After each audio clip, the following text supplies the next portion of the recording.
बात है 1992 की, जब नासा का space shuttle Endeavour Pacific ocean से गुजरा और अपने मिशन के तहत उसने पृथ्वी की तस्वीरें ली। जब ये तस्वीरें नीचे नासा के वैज्ञानिकों के पास पहुंची तो वह हैरान हो गए। उन्होंने देखा कि पैसिफिक ओशियन के इस हिस्से में साफ तौर से पत्थरों की एक लाइन बनी है।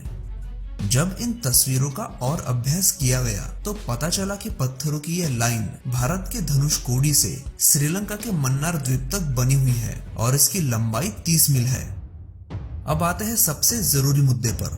पैसिफिक ओशियन के जिस हिस्से में नासा को ये पत्थरों का पुल दिखा था, ये वही हिस्सा है जिसका जिक्र रामायण में मिलता है।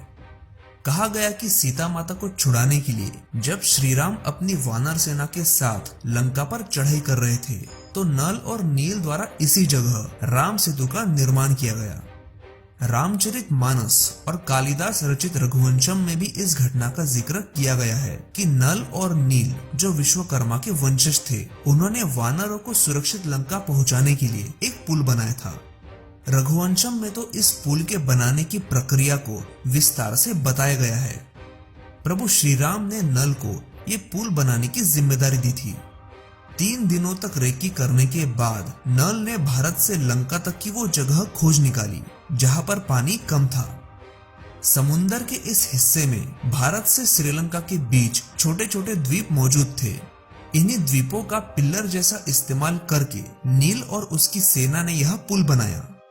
डीएनए के अभ्यास से अब ये बात भी साफ हो चुकी है कि रामायण काल में मौजूद वानर बंदर नहीं थे, बल्कि इंसान की ही एक प्रजाति थे। वाल्मीकि रामायण में लिखा है कि यह सेतु 1:100 के रेशियो में बना है, मतलब 100 योजन लंबा और 1 योजन चौड़ा।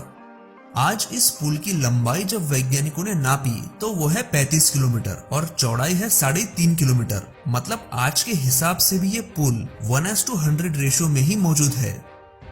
अमेरिकी भूवैज्ञानिकों ने इस पुल पर एक डॉक्यूमेंट्री बनाई थी। इसमें उन्होंने ये दावा किया था कि भारत और श्रीलंका के बीच मौजूद पत्थरों की ये पतली रेखा प्राकृतिक नहीं है, बल्कि इसे इंसानों द्वारा बनाया गया है। The god Rama placed a bridge here connecting India to Sri Lanka. उन्होंने ये तक दावा किया कि पत्थरों की ये पतली रेखा भारत के रामायण में वर्णित राम सेतु हो सकता है।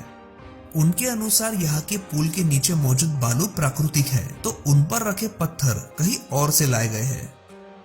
आज के समय में अगर हमें किसी नदी या समुंदर पर पुल बनाना पड़े तो सालों लग जाते हैं, लेकिन उस समय सिर्फ 5 दिन में ही 35 किलोमीटर लंबा पुल बनकर तैयार हो गया। तो सोचिए कि उस दौर का विज्ञान कितना विकसित रहा होगा। ये पुल आज भी सुरक्षित है, लेकिन आज ये पुल समुद्र में डूब चुका है। समुद्र विज्ञान की रिपोर्ट के अनुसार ग्लोबल वार्मिंग के कारण पोलर हिमखंड तेजी से पिघल रहे हैं, इसलिए आज कई हजारों सालों बाद ये पुल समुद्र तल से करीब 9 फीट नीचे है। राष्ट्रीय समुद्र विज्ञान संस्थान के वैज्ञानिकों के अनुसार 7000 साल पहले समुद्र स्तर आज से 9 फीट नीचे था और इस बात का दावा खुद डॉक्टर एपीजे अब्दुल कलाम ने भी किया था। The rise in the sea level during the last 7,000 years has been about 2.8 meters, which roughly corresponds to 9.3 meters. आज खुद को ज्यादा पढ़े लिखे मानने वाले लोग इस बात पर जोर देते हैं कि रामायण काल्पनिक है। यूपीए सरकार के दौरान सेतु समुद्रम नाम का एक प्रोजेक्ट शुरू किया गया था, जिसके तहत इस सेतु को तोड़कर वहां एक रास्ते का निर्माण किया जाने वाला था। लेकिन बाद में उन लोगों को सच्चाई स्वीकार करनी पड़ी और इस प्रोजेक्ट को रोकना पड़ा।